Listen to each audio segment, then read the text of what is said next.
So we are doing the holiday specials, prime rib, cowboys, and pork roast, Boston butt. It's like a pork shoulder. It is a pork shoulder. So with the cowboys and tomahawks, we're going to be doing the cowboys. The tomahawks have the long bone, and the cowboy is the same thing, but the bone isn't quite as long. The problem with the long bone on the tomahawks is they bust the seals and ruin the vacuum pack on the meat. So that's why we opted to do the cowboys, just to preserve them and keep them fresh if people want to, keep them in the freezer and eat them at a later date.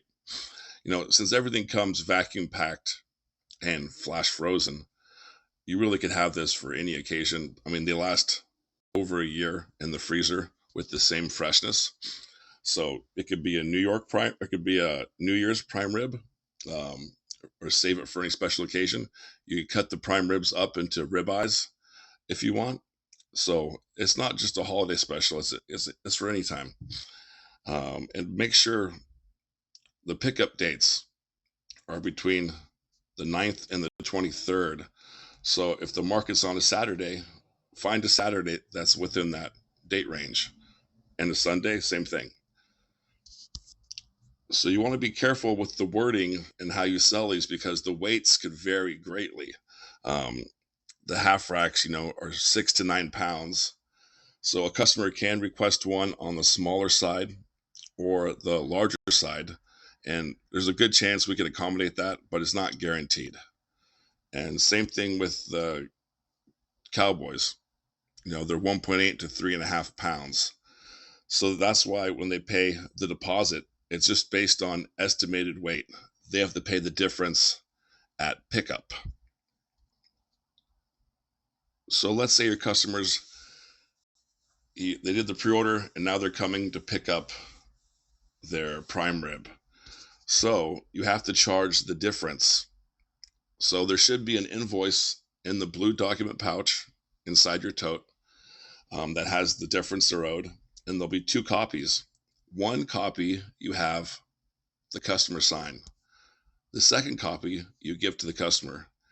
If for some reason there's not an invoice in the tote, you basically just have to take the price on the label and minus it by the deposit amount and charge that under the deposit difference in Square.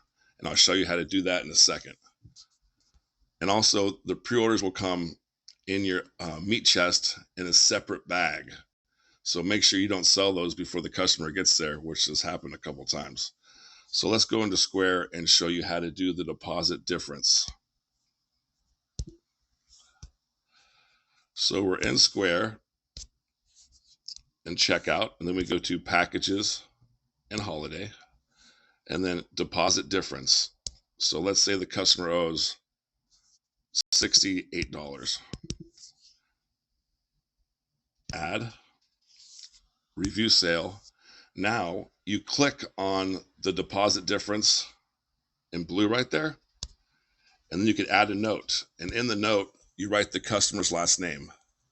So let's say the last name is Jones.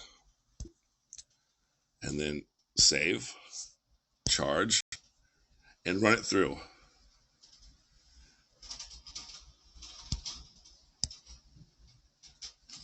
Okay, so that's in.